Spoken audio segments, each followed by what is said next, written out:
How's it guys, this is Dive M and welcome back to Tom Clancy The Division.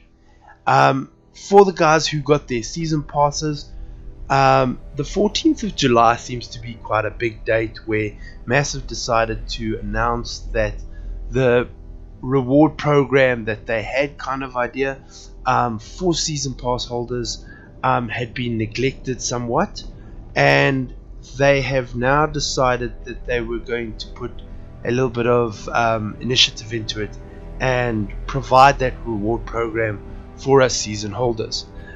So as we know, if you go into the DZ, you have a supply drop that happens every so often, which is then protected by a large number of NPCs, high level NPCs, and then whatever loot you get there is usually quite decent, and obviously trying to build you up further in your gear score and your progression in the game. They have now introduced this to happen as well in the PvE world. So if you go to your map, you will see that there is a supply drop located on the map there.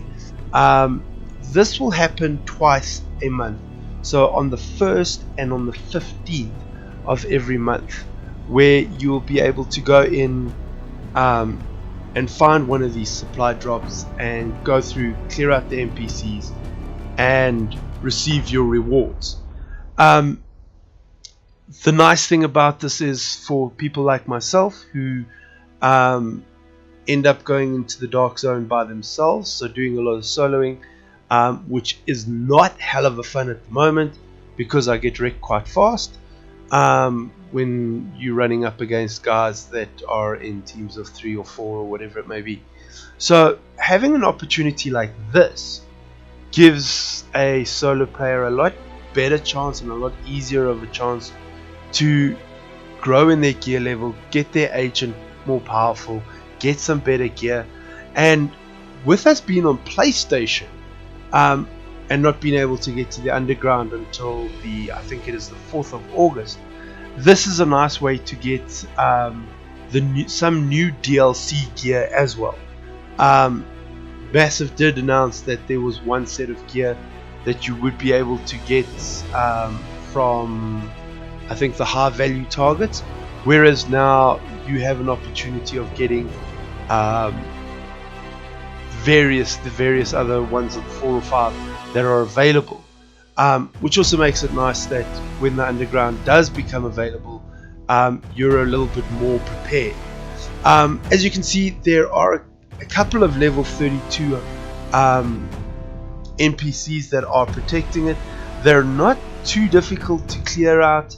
I am slightly low level or lower level, so it did take me a little bit longer, but once we got through these guys, it was kind of easy to get through. If you just stay behind cover and you do your thing, you can then get through the crate. There's also not the problem like you have in the dark zone, where you have not only the NPCs to worry about, but you also then have 4 or 5 other teams of agents that are trying to get their drop zone or that supply drop at the same time as you. So as I'm clearing out the last of these guys, these loot supply drops will happen, like I said, on the 1st and on the 15th of each month. So you don't have to log in on the 1st to get it. You have that time frame between the 1st and the 15th to receive your extract your supply drop. Obviously, if you miss the date, you miss your supply drop, and the new one will be available, which is pretty cool. So you don't have to sit there and say, okay, well, I've got to be on at this time, and it does give you some leeway to move around in that. As I'm moving closer here, I've got the one last NPC that I just got to clear out. You can see the red smoke there by the supply drop, which is nice and easy. Clear out the last guy, and let's now take a look and see. You can also see that we do get a target intel, which is pretty cool. So you're building up on intel for your high value targets, and then it's simple. You walk up to the crate and you secure it. you open it up, it'll give you some items, and then shortly thereafter you'll see the crate will then explode. So you grab your stuff and move away. So from the supply drop, we also get our 15 Phoenix credits, which is kind of nice. So you're still building up on your Phoenix credits. And then let's take a quick look and see what kind of weaponry and loot we scored out of this. First one is a light machine gun. Nothing special at 182. I do have quite a few other weapons at that. And I'm not a fan of the lightweight, so I'm not too worried about those for now. Moving on to the knee pads, tactical knee pads. Not too bad, giving me a little bit of skill up there, but nothing fantastic.